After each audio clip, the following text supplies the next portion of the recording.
Vous avez passé votre bac option anglais à Marseille, puis ensuite vous vous êtes dirigé vers un BTS de communication des entreprises que vous avez obtenu en 1998. C'est muni de ce diplôme que vous avez été embauché dans votre premier poste de responsable d'un rayon Beaux-Arts dans une chaîne de loisirs création. Ensuite, vous vous réorientez dans le marketing export, notamment dans les laboratoires pharmaceutiques, puis en tant que responsable communication pour l'organisation de salons à l'étranger. Puis, pour finir, vous passez 6 années en tant qu'assistante de direction dans un cabinet de gestion de patrimoine. Suite à un week-end d'initiation à la gravure sur pierre, Émilie Sartelet a soudainement pris un virage dans sa vie professionnelle.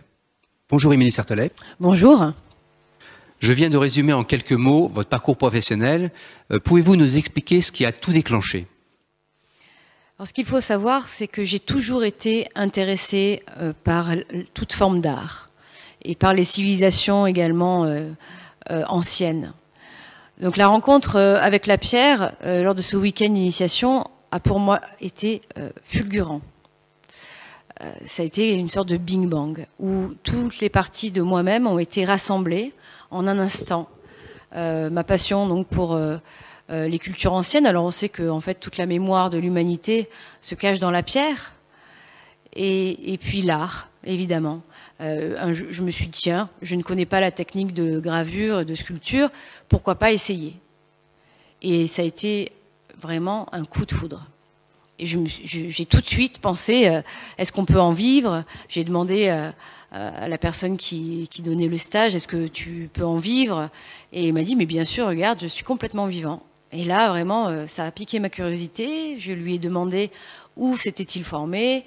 Et puis pendant 1 an, puisque j'avais ce poste d'assistante de direction, je montais les pierres 4 étages sans ascenseur dans ma cuisine, où je faisais voler la pierre en éclats, avec le petit peu de savoir-faire qu'il m'avait transmis.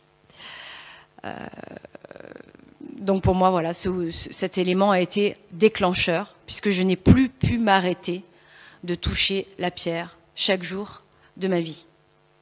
Et quelle formation avez-vous suivie pour ce futur métier finalement? Alors au bout d'1 an, je dirais passionnée dans ma cuisine, je me suis dit je veux vraiment consacrer ma vie professionnelle donc j'ai réussi donc à quitter mon emploi et j'ai pu aller chez Pôle emploi où je suis tombée sur quelqu'un de formidable qui m'a tout de suite proposé la même formation que celui qui m'a initié à la gravure, à savoir Saint-Antoine-l'Abbaye. Pour moi, c'était vraiment un lieu de formation formidable dans un village médiéval avec 2 maîtres qui avaient le plaisir de transmettre et puis vraiment qui nous ont transmis l'amour de la pierre. Cette formation m'a permis aussi de réaliser 2 stages professionnels, notamment un sur la cathédrale Saint-Jean à Lyon. Donc j'ai eu l'audace de me présenter sur le chantier, de toquer aux portes pour justement aller de moi-même me présenter et non pas attendre qu'on me réponde à un mail. Voilà, donc il faut aussi enfoncer les portes parce qu'elles ne sont pas toujours ouvertes. Une fois que j'ai eu ce niveau CAP en taille de pierre, pour moi ce n'était pas assez. Donc je suis retournée chez Pôle emploi en leur disant, en montrant les réalisations que j'avais faites, notamment sur la cathédrale Saint-Jean, et puis les réalisations lors de ma formation. Donc j'avais créé un book. Tout de suite, cette personne a été séduite, mais pour que votre prise en charge à cette seconde formation soit validée, il faut absolument que vous passiez une évaluation pour la création d'entreprise. Donc monter un dossier, faire une étude, un budget prévisionnel, etc., une étude sur la communication. Donc c'est vrai que mon parcours précédent m'a beaucoup aidé à réaliser ce dossier. Et puis j'ai attendu la prise en charge. J'ai appris le 29 septembre que j'étais prise en charge pour commencer ma formation le 3 octobre, donc 2011. Je me suis dit, moi, de toute façon, il est hors de question que je ne passe pas cette formation à l'Académie des Arts d'Avignon, à Avignon. Donc j'ai cherché un loyer très peu cher, sur place, chez l'habitant. J'ai eu, à force de recherche, pu avoir la chance de garder une maison avec un chat, chez une charmante dame, qui m'a donc hébergée, moyennant finance, à 300 mètres de mon lieu de formation. Donc c'est vrai que les circonstances ont été heureuses, mais j'ai cherché sans relâche, j'ai monté des dossiers, et il est important vraiment d'aller chercher les ingrédients qui permettent cette reconversion. C'est-à-dire, il y a beaucoup de choses qui nous sont proposées. Maintenant, il faut aller les chercher et montrer notre motivation. Comment avez-vous appréhendé votre première commande suite à cette formation? Un mois après la fin de ma formation à l'Académie des Arts d'Avignon, j'ai eu la chance de recevoir un coup de téléphone d'un ami que j'ai rencontré lors de mon premier week-end d'initiation, 3 ans avant. Et donc cette personne me dit « Allô Émilie, est-ce que ça t'intéresse de faire un Bouddha à taille humaine dans la roche ?» Donc là, un grand blanc, et je lui dis « Mais c'est une blague ?» Il me dit « Non, non, j'ai un ami à moi qui a un gîte à Villarodin, donc ça sonne bien en plus Villarodin, et qui souhaite faire une salle de méditation dans son gîte. Donc il a besoin d'un sculpteur. Est-ce que ça t'intéresse? Va le voir. » Donc j'y suis allée. Effectivement, la tâche était d'une ampleur, je dirais, importante. Et il fallait un petit peu d'inconscience de ma part pour mener à bien cette tâche. Mais je me suis vraiment dit, si je dis non à cette première commande, je peux retourner derrière mon bureau. Donc j'ai mis tout mon cœur, le peu de savoir-faire que j'avais à mon arc, mais les nombreuses années passées à dessiner dans mon enfance, mon adolescence, m'ont permis, je pense, d'avoir les compétences nécessaires pour faire cette première commande. Il a fallu tout de même 700 heures de travail sur 10 semaines pour mener à bien cette commande, qui a été une réussite, il faut le dire, mais c'est quand même 70 heures par semaine. Donc, on n'est jamais payé à hauteur de ces efforts, bien sûr. Mais l'essentiel pour moi, c'était de réussir cette commande. Pourquoi? Parce que déjà, il n'y avait plus d'indemnité journalière de la part de Pôle emploi. Donc, il me fallait un salaire. Pour moi, c'était aussi un défi à relever. Et surtout, ça a été une aventure incroyable, avec des rencontres formidables. Et pendant cette première commande, j'ai pu déménager sur Trévoux et j'ai entendu parler de la rue des Arts. Donc cette première commande m'a permis de monter aussi un book avec ce chantier en cours et m'a permis de donner crédit à ma motivation. Le dossier que j'ai pu réaliser pour l'évaluation pour la création d'entreprise m'a aidé aussi à finaliser le dossier que m'a demandé la mairie. Donc tout ça, c'est des pierres qui petit à petit, les travails en fait accomplis, m'ont permis de créditer la demande de Trévoux concernant l'atelier où je suis aujourd'hui. Donc maintenant que vous êtes bien établi, quel est l'éventail des activités que vous proposez ou que vous faites tous les jours chez vous dans cet atelier? Alors, lorsque j'ai eu la chance d'avoir cet atelier situé à Trévoux, il a fallu, bien sûr, que je pense à payer mes charges. Ça peut paraître bateau de dire ce genre de choses, mais c'est un souci quotidien pour un chef d'entreprise. Donc je me suis tout de suite dit, bon, pour assurer un salaire, il faut que tu aies une activité, je dirais, hebdomadaire, rémunératrice. Donc tout de suite, j'ai pensé à faire des cours de sculpture sur pierre.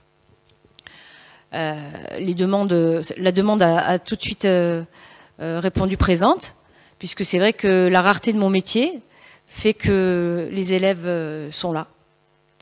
Au début, ça n'a pas été simple, parce que on a l'impression de n'avoir rien à transmettre, même si on fait un Bouddha à taille humaine. Lorsque un élève vous dit bah, « écoute, je voudrais faire un dragon » ou « je voudrais faire ceci, cela », ça vous met tout de suite dans une position de recherche et d'humilité, parce qu'on ne sait pas tout faire au début. et en fait, vous apercevez que quand vous transmettez quelque chose, vous le faites avec votre cœur, et cela vous permet d'apprendre également en même temps que l'élève. Il faut être humble à ce sujet. On ne sait pas tout quand on commence son activité. Mais aujourd'hui, je peux dire que c'est grâce à mes élèves que j'ai acquis un certain niveau. Parce que lorsque vous avez 25 élèves et que vous avez 25 sujets différents, votre œil s'aiguise beaucoup plus que si vous étiez seul face à votre pièce. Donc c'est autant de sujets qui permettent à l'œil de s'aiguiser. Donc j'ai une profonde gratitude, et je pense qu'elle est réciproque, envers mes élèves. Donc le lundi, matin et après-midi, je donne des cours, et ainsi que le mercredi soir. Après, en tant qu'activité, je fais aussi de la restauration de patrimoine. Alors un patrimoine qui est non classé, hein, parce que les patrimoines classés sont vraiment des choses qui sont, je dirais, très pointues, avec des dossiers à remettre, etc. Moi, je vais faire plutôt du nettoyage de monuments funéraires, je vais faire de la gravure sur pierre, du relettrage, voilà, et puis aussi du nettoyage de sculptures, et en fait, de la réparation de sculptures. Voilà, quand on dit restauration, ça va être ça, plutôt. Et puis donc, je réalise des commandes. Donc les personnes peuvent me commander de l'animalier, de la sculpture anatomique, toutes sortes des portraits que je réalise en pierre. Et puis je fais également des créations que j'ai la chance donc de pouvoir vendre. Et voilà, c'est une vraie gratitude aussi de voir que le travail qu'on fait humblement peut plaire à des personnes. Voilà, comme on dit, cela ne nous appartient plus. Dans l'émission, nous demandons à notre invité aussi de nous présenter un objet fétiche, hein, qui représente bien la reconversion. Donc vous, qu'avez-vous choisi? Alors, j'ai choisi une médaille qui m'a été remise... Montrez à la caméra là, voilà, parfait. Donc c'est Ars Science qui m'a remis cette médaille. Et donc, elle a pu notamment donner une reconnaissance à Paul Belmondo, qui était sculpteur, hein, c'est le père de Jean-Paul Belmondo, ou à Colette. Donc en fait, elle remet des médailles pour des personnes qui augmentent le prestige de l'art en France, ou des sciences ou des lettres. Et du coup, pour moi, alors ça m'est tombé complètement dessus, je m'y attendais pas, et ça m'a un petit peu confortée dans mes compétences, parce que vous savez, quand on est passionné, on a toujours l'impression que c'est jamais assez bien. Et donc on se met une pression, on a toujours l'impression que notre travail n'est pas abouti. Et donc cette reconnaissance, ça m'a permis un petit peu de me dire, ok, là au moins c'est jamais abouti, hein, c'est jamais un aboutissement, mais au moins ça te permet de monter une première marche. Et c'est une première étape sur les qualités de mon travail. Donc voilà, je la regarde de temps en temps quand j'ai trop de doutes intérieurs. Nous demandons également à nos invités de nous montrer une technique particulière ou ce qu'ils aimeraient bien nous montrer, nous faire découvrir. Donc vous, qu'est-ce que vous avez choisi? Alors, je vais vous montrer une technique en fait que je suis en train de réaliser sur une pièce qui est en cours. Donc une pièce représentant une panthère. Donc je vais vous montrer un petit peu ces techniques de polissage, notamment sur cette pierre venant du Zimbabwe. Parce que cette pierre peut changer de couleur selon la manière dont on la polit. Donc elle peut passer du gris clair au noir poli, brillant. Donc on peut vraiment donner beaucoup plus de vie à la pierre. Donc moi, c'est vraiment la particularité de mon travail, c'est vraiment, je dirais, la manière de reconnaître mon travail, car j'adore jouer sur les différents aspects de la matière. Donc là, on peut voir maintenant que je commence avec un grain très gros, pour enlever les marques d'outils, surtout de rifloir, d'accord, le rifloir étant une petite râpe. Donc on va utiliser ce gros grain pour adoucir la pierre, et puis de plus en plus fin. Donc on va commencer par 80, 120, puis 200, puis 400. Puis ensuite vient le passage avec de l'eau. Alors c'est là où tout de suite c'est magnifique, hein, on peut déjà voir un petit peu ce que ça va donner dans le futur. 600 donc, puis 1500, puis 3000, et là on va s'arrêter, et puis on va s'apercevoir un petit peu toute cette géologie magnifique, cette pierre-là est faite de minerais essentiellement, Donc on a une brillance et c'est pour ça qu'elle va du gris clair au gris foncé. Et on a les veines comme ça de métaux qui peuvent apparaître. Et bon, c'est des choses, c'est des terrains jamais conquis, c'est des émerveillements que nous sommes les seuls à avoir aujourd'hui. Et voilà, je suis heureuse de partager mes moments d'émerveillement quotidien avec vous. Et maintenant, comment voyez-vous votre avenir? Alors l'avenir, déjà, moi je pense que je me délecte de chaque instant, de chaque moment présent, partager avec les passants, partager avec mes élèves, partager avec ceux qui viennent acquérir une sculpture. Voilà, je dirais que si le futur ressemble à aujourd'hui, alors tout va bien. Voilà, j'ai une certaine forme d'aboutissement. Alors le futur, ce que j'aimerais, c'est encore donner plus à la pierre. Je voudrais encore lui donner plus de vie. Je voudrais continuer à m'émerveiller. Eh bien, merci Émilie Sartelet de nous avoir accueillis dans votre atelier. Merci à vous. Et quant à nous, je vous retrouve dans une prochaine émission de Histoire de Passion. Et en attendant, prenez bien soin de vous.